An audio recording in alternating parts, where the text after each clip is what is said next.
Hello everybody, my name is Matt, and this video will be quite interesting because once again, it's gonna be like no other video I've made in the past. So for some reason, I thought to myself, I am gonna read some SCP archives. Like, okay, there's a story behind this, but I just started reading them and was like, wow, some of these archives are goddamn hilarious. I have to make a video about this. And so I read them earlier maybe, and I just kept them around for later to just continue reading them later. And here we are. And we're gonna start off with a banger, alright? We're gonna start off with SCP-1543, which is apparently a sun catapult built by the Foundation. So it requires no special containment, except to keep it hidden. It's kept inside a museum. It has a maintenance crew and everything. It's a big part of Foundation, and because of that, I guess, all workers get a vacation at least once a year to visit, and level 3 and 4 receive free passes, along with cheaper access to the lecture hall. Bro, what? Is this real? Is this like canon? There's no way this is canon. No, it's a catapult, I guess. The SCP-1543-01 is a catapult, so yeah, it launches dangerous and potentially reality-altering objects into the sun. And it gets better. Inside the museum surrounding it, displayed behind glass cases and on pedestals, painted and photographed and sold on keychains in miniature form, are replicas of all the SCPs launched into the sun by SCP-1543-01. Some of these include a 30-foot monster, a normal human who, while invulnerable, was not stronger than a normal man and could feel pain. What? Leave him alone. Did it really bother them that much so he couldn't be destroyed? Was it an ego thing? They just should let it go.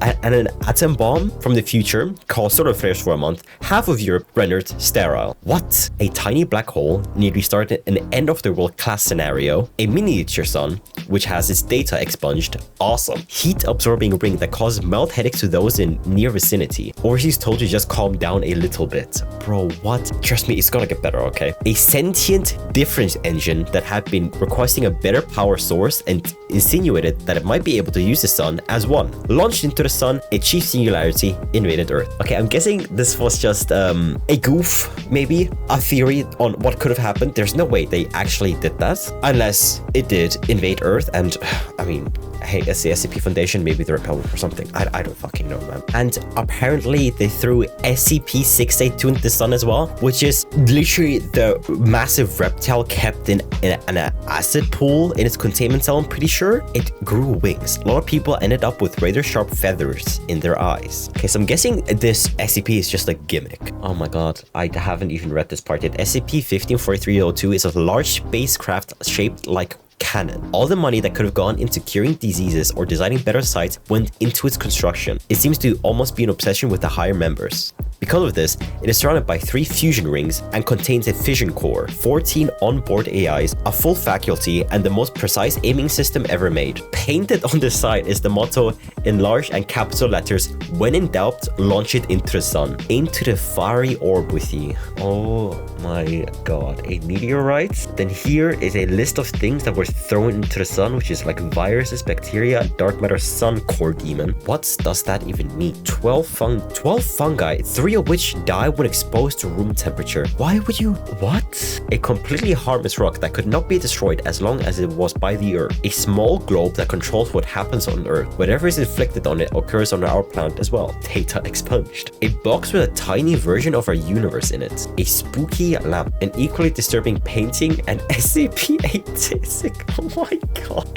SCP-682 came back on fire. And the addendum. Honestly, the addendums are most of the time the best part of the archives, or like the document of the SCP. Addendum 01. I don't like the tone of the support. The sun launcher is freaking awesome. Everyone knows the real men like SCP-1543. I have a poster of it in my quarters. Yeah. Wow. I mean, okay, I don't want to read the entire addendum because I do want to get through quite a bit of SCP still. So I don't want to read the entire thing unless it's that funny. That was pretty funny. That was pretty goofy. And I feel like I got the most of that, you know. I read the video log, I guess, or the observation reports. I don't know what you call it usually. I don't know. Doesn't matter. And it was pretty interesting. I don't actually know what this SCP is, so I'll just read it with you. Instances of SCP-7051 are completely undetectable and cannot be observed by the visual, thermal cameras, motion detectors, echolocation, or any other method of perception. The only method of observation available includes physically touching SCP-7051. No effects are present when physical contact with SCP-7051 is made, but SCP-7051 has been known to avoid physical touch in most cases. When someone is in the presence of an instance of SCP-7051 and no other people are currently present, people in the presence of 7051 may begin talking to themselves for long periods or until another person enters their vicinity. 7051's behavior is the anomaly's main activity involves moving objects when placed down, closing and opening doors randomly, etc. These habits commonly come from people who misplace items or leave doors open. SCP-7051 is commonly confused for bad habits and a forgetful mind. What? Okay, first of all, I don't even know why disruption class is Amida because it sounds pretty harmful. Like, Amida is a class given to an SCP that is like the highest priority for the Foundation, that they have pretty much declared war on them if they do escape or like try to harm humanity or whatever. So, I mean, definitely a gimmick SCP, and if I read the last video log, the video log is the second of the only 2 recordings of SCP-7051 and its behavior. Researcher Cowling is in his dual office with researcher Vickers. They place a stack of papers on one side of their desk and walk over to the filing cabinet to unlock the drawer. The stack of papers is seen sliding over approximately 2 feet across Researcher Cowling's desk. Researcher Cowling turned back to their desk, and when Researcher Cowling noticed the movement of the stack of paper, they questioned Researcher Vickers if they had moved the papers. Researcher Vickers denies having moved the papers, and Researcher Cowling goes on without questioning them any further. End log. Any note, the instance of SCP-7051 in the video was never found or nor recovered. What? So this SCP, this anomaly, it moves or opens and closes doors when they are misplaced or are meant to be kept open or closed. So you're telling me if I place my cup of coffee down on my desk and suddenly it's on the other side, is this guy right here. This fucking guy. What a little bitch. What the hell's wrong with you? Oh yeah, this. Bro, what is this? Okay, special containment procedure SCP-4270 is kept within a secure Foundation operated site. No further containment is necessary. SCP-4270 is preserved corpse of Benjamin Harrison, the 23rd President of the United States. I think I've said enough. Oh, look what I have stumbled upon. I actually might know this SCP. SCP-3812, appearing here as a policeman in riot gear as viewed through a Bruming Cant viewer. What's a Bruming Cant viewer? Bruming Cant viewers are visors used by SCP Foundation operatives to detect ontokinetic readings or anomalies. Okay, what is ontokinetic? Ontokinesis? Or reality bending is the use of energy to change fundamental rules of the universe. Use of ontokinesis are called reality benders, or are otherwise designated as type greens.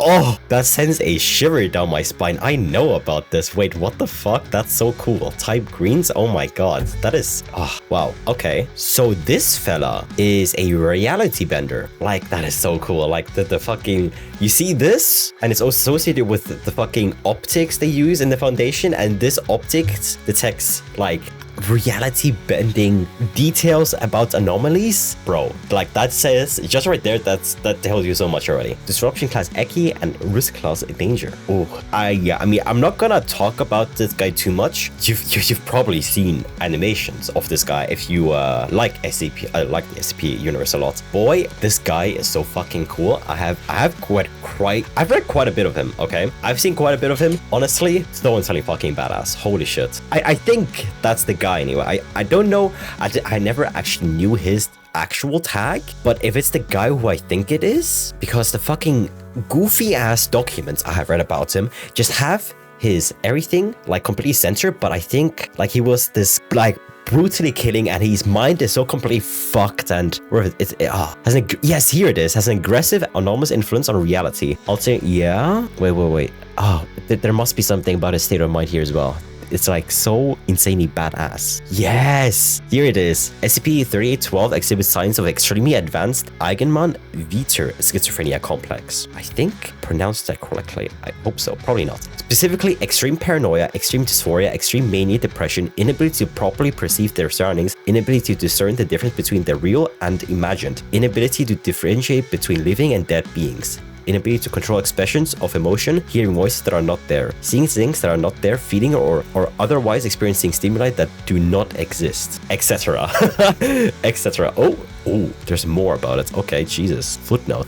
This is so insanely cool. It would be akin to being on a sailing ship during a hurricane, blindfolded, lashed to steering wheel you cannot turn, all while the ship burns around you. That does indeed not sound like a pleasant state of mind, and this guy is fucking brutal.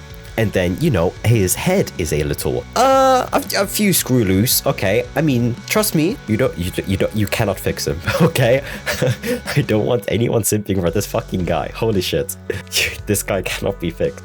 Yeah, really fucking cool though. Oh, what was that SCP called that was like on some researcher's desk, literally just staying there? I don't know what it's called anymore. Oh, no way, I found it. That's crazy. SCP-729 currently resides in Dr. Niles Heston's office on her desk, where pray to God it will stay. Yes, this is the one. Holy shit. Request testing at your own risk. It breaches containment at an alarming frequency, but even MTF NU7 hammer down refuses to go near the fucking thing. So it does whatever the hell it wants. We are all at its mercy. Dr. Heston has been commanded to turn in SCP-729J for it to be properly contained, as soon as someone can get up the courage to write her an email. Description: SCP-729J is supposed to be a toy, but I want to know who the sick fuck was that wanted to give this thing to children. The label says it's made of polyester fiber, but we all know it's made of the devil's couch stuffing or something. Yeah, so even in this description, it just says that it materializes wherever the hell it wants to. It just stared at one of the SCP staff members. Wait, it should be